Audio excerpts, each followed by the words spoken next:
The Illinois town of Galena is full of historical buildings with interesting stories. One in particular is located on a corner at 306 Franklin Street. On this corner is a historic building that once housed an extension of Wartburg College.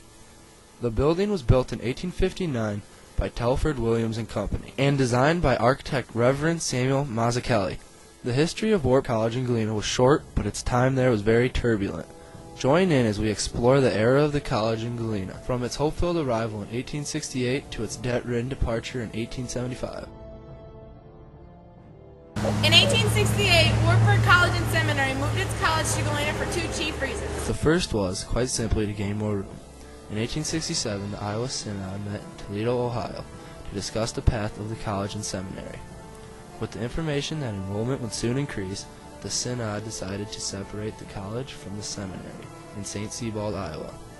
The name Wartburg, along with the seminary, stayed in St. Sebald, and the college was never named. It was simply referred to as Das Collegium, or German Evangelical College. The college was also moved to Galena to attract new students from the area and to deal with these new arrivals. With the increase in students, more were non-theological students than ever. Prior to the move to Galena, the college was located in a rural setting. To make it more inviting to these new students, the Synod wanted a more urban environment for the college. Galena served this purpose by providing a small brick building in the heart of downtown that could be purchased cheaply. In 1868, the college was officially moved to Galena. While this was the college's third move in the previous 15 years, it was the first in which the pull of new opportunities was stronger than the push of the past difficulties. This is the building that the college occupied during its time in Galena. As you can see, it is not very large and was equipped with only the most basic comforts. The school had very few rooms, and each usually served more than one function. This room, second floor, north end of the building, currently used as office space, was originally part of the dormitory and classrooms. Tell from the chimney space how the building was heated in this room. This room, second floor, center of the building, originally also used as part of the dormitory, currently has original window work and molding. This room, second floor, south end of the building, facing the front, currently used as an office, was part of the dormitory. We think actually was used mainly for sleeping quarters. Second floor, first of two staircases. Second staircase, rumor has it these stairs, one staircase was originally on the south end of the building, later moved when the building was split into two separate living quarters. First floor, front of the building, south end, current day use as a conference room. Still contains the original sign from St. Rose the Academy. Also still has the open heat vent to allow the heat to rise to the second floor dormitory. Also still evidenced by the chimney and stovepipe openings. First floor, rear of the building, currently used as a conference room. Original woodwork still included. Addition of the staircase, which leads us to believe that the staircase was added after the original building was finished. First floor, north end of the building, rear of the building, used as a kitchen, as evidenced by the tin ceiling. Also as a stovepipe opening, kitchen stove. Also still contains original window woodwork. Though the school expected a large increase in enrollment, total enrollment was never very high. The college's inaugural year began with 20 students and finished with only 17. Enrollment never rose much higher than that. In 1871, 20 students enrolled at the school, as well as 17 in 1873 and 18 in 1875. At the start of each year, only about half of a class was expected to make it to graduation. With this in mind, only 2 classes were ever formally graduated.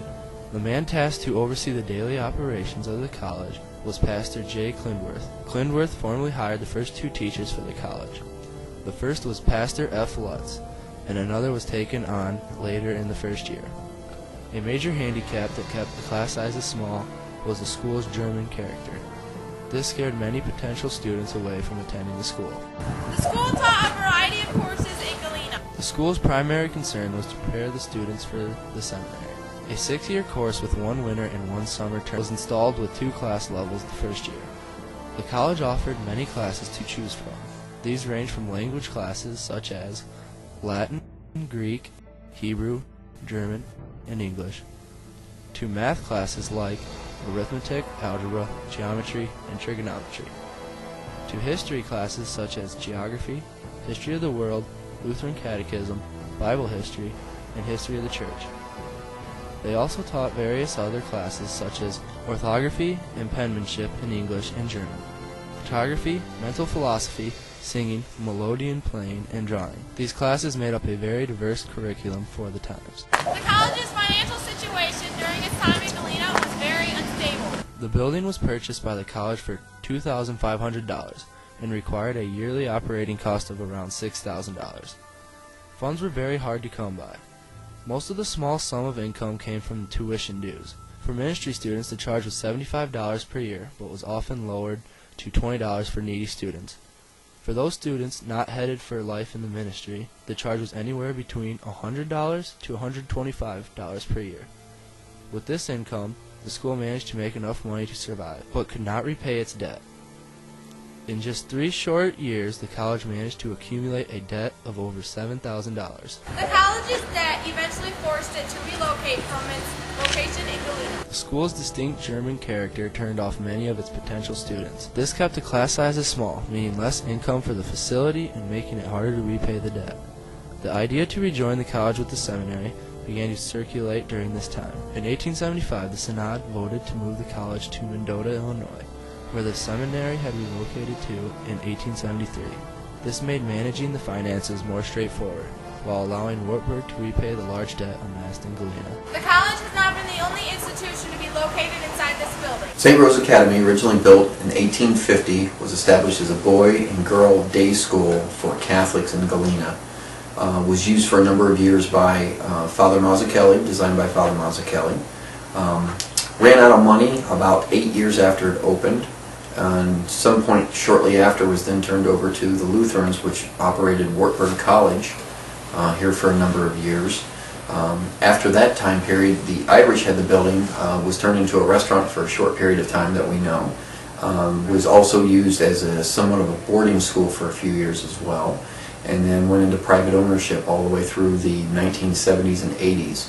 We understand that in 1970, around 1971, the building was refurbished, upgraded electricity, air conditioners, and furnaces. And then in the 1980s was converted into a bed and breakfast, with the outside coach house being used as a gift shop / museum for Father Mazzucchelli, who built the building. In the late 1990s, it was converted over to commercial use, and that's where its current use is today, is as a business. And as far as ghost stories go, there are no known ghost stories in this building that we are aware of. Unlike most of the buildings in Galena, they all seem to be haunted to some extent or have some ghost stories attributed to them. This building, there's none in the research, there's none that's been recorded in local newspapers or the like. The building still stands on this corner and is maintained in excellent condition.